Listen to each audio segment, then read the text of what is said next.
धर्मराज युधिष्ठिर ने बताया कैसा होगा कलयुग।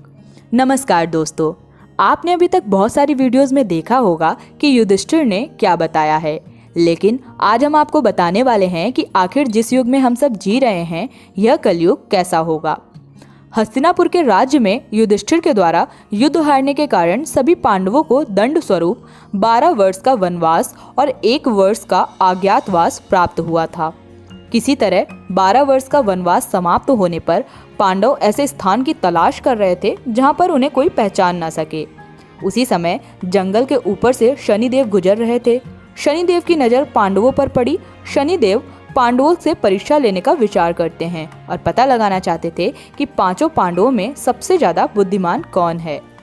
परीक्षा लेने के लिए शनिदेव ने एक माया महल का निर्माण किया और इस महल के कोने में कुछ योजन की दूरी रखी।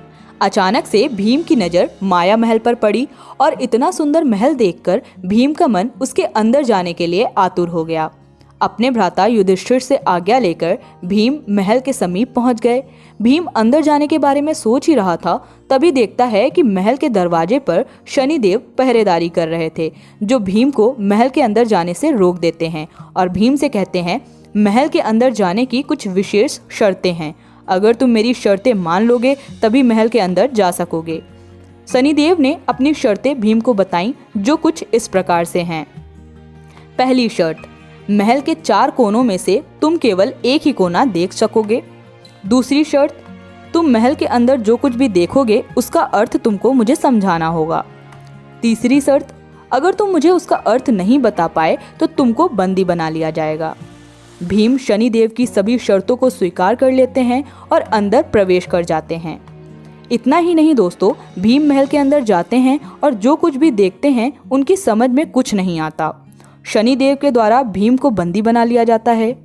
भीम के अलावा भी उनके 3 भाई अर्जुन, नकुल और सहदेव भी महल के अंदर जाने का असफल प्रयास करते हैं और सभी बंदी बना लिए जाते हैं।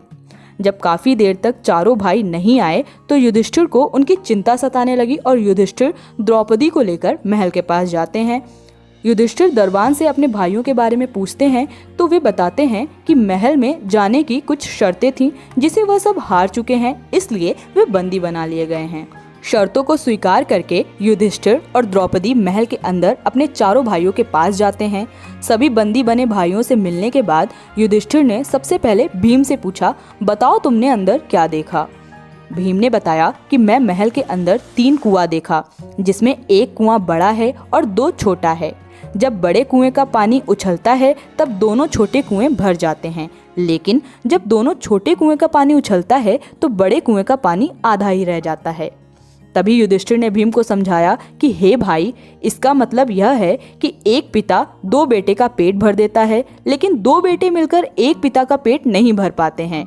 जैसे ही युधिष्ठिर यह उत्तर बताया, तुरंत ही भीम को बंदी गृह से छोड़ दिया गया। उसके बाद युधिष्ठिर ने अर्जुन से पूछा, हे अर्जुन, तुमने क्या देखा। अर्जुन ने बताया कि एक खेत में एक तरफ मक्के की खेती और दूसरी तरफ बाजरे की खेती हुई है, लेकिन बाजरे के पौधे से मक्के का फल और मक्के के पौधे से बाजरे का फल निकल रहा है। इसके उत्तर में युधिष्ठिर ने कहा, यह तो कलयुग में होने वाला है। इसका अर्थ होता है वंश में परिवर्तन, अर्थात इसका मतलब यह है कि ब्राह्मण के घर शूद्र की लड़की और शूद्र के घर ब्राह्मण की लड़की का विवाह किया जाएगा। प्रश्नों का उत्तर सुनने के बाद अर्जुन को भी बंदी गृह से मुक्त कर दिया गया। इसके पश्चात युधिष्ठिर ने नकुल से पूछा कि तुमने महल के अंदर क्या देखा।